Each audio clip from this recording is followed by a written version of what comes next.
Hello friends, welcome to the NCERT sessions. In this video, I am going to explain chapter 5 of class 6 NCERT Geography. The title of the chapter is Major Domains of the Earth. So here you can see lithos means stone, atmos means vapor, and heuder means water, and bios means life.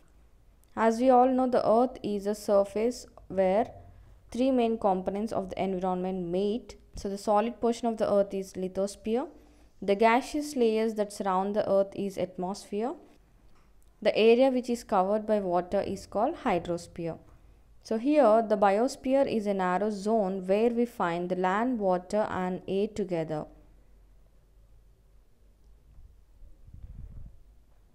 Coming to lithosphere. So the solid portion of the earth is called lithosphere.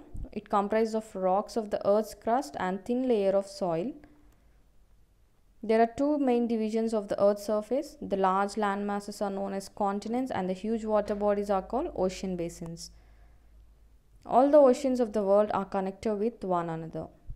The level of the sea water remains same everywhere, but the elevation of the land is measured from the level of the sea, which is taken as 0. As we all know, the Mount Everest is the highest mountain peak with 8,848 meters from the sea level. The greatest depth of 11,022 meters is recorded at Mariana Trench in the Pacific Ocean. Next coming to continents. As we all know, there are 7 major continents. These are separated by large water bodies.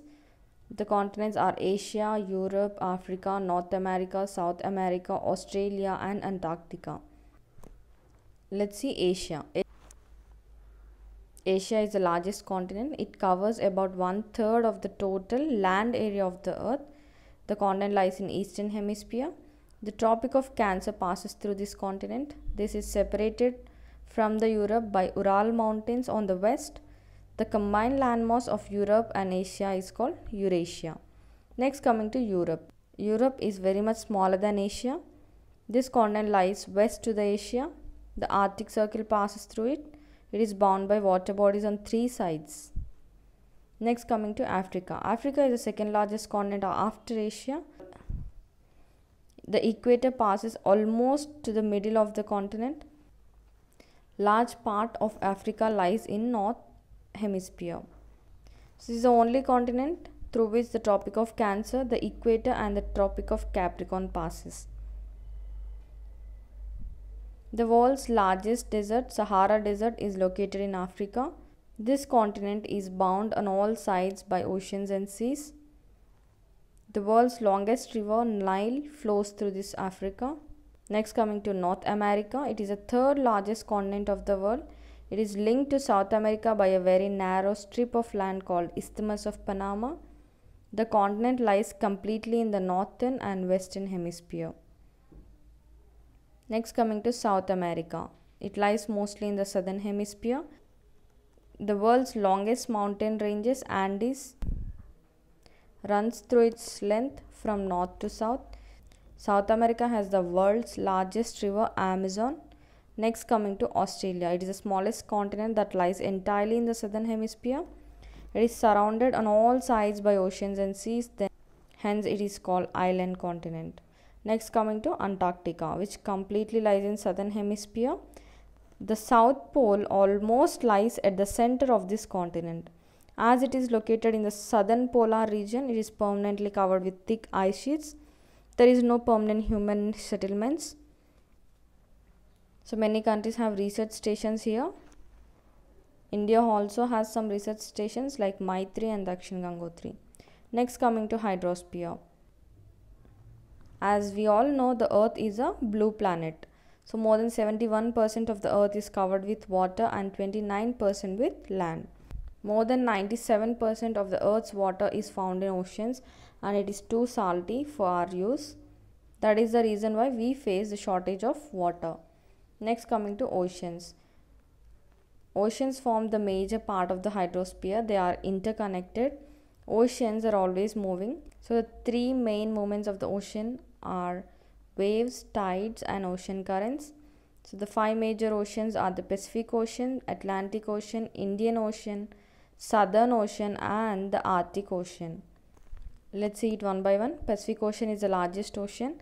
It is spread over 1/3 of the earth. Mariana Trench is the deepest part of the earth, which lies in Pacific Ocean. Pacific Ocean is almost circular in shape. Asia, Australia, North and South America surrounds it.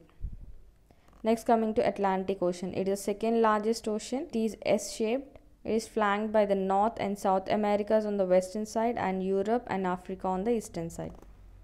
The coastline of the Atlantic Ocean is highly indented.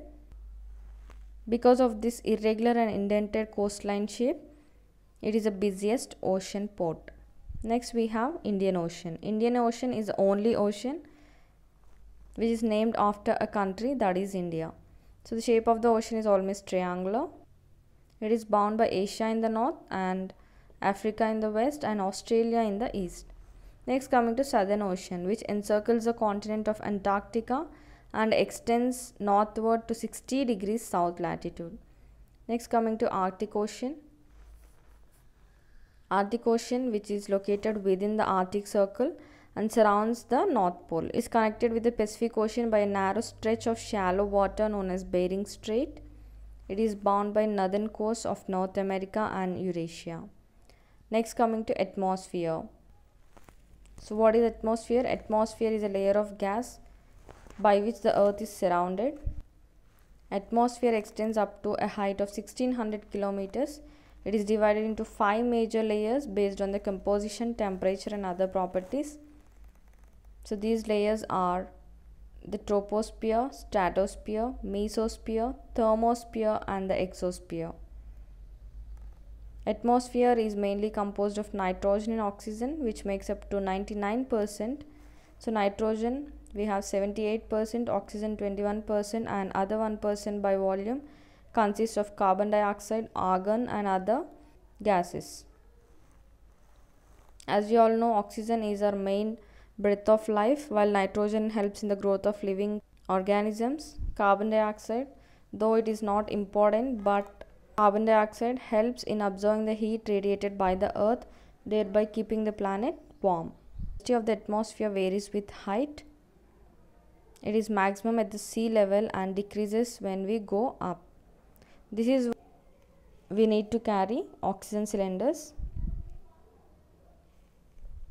Then we have biosphere here. Here you can see the atmosphere, hydrosphere and lithosphere combinedly gives us biosphere.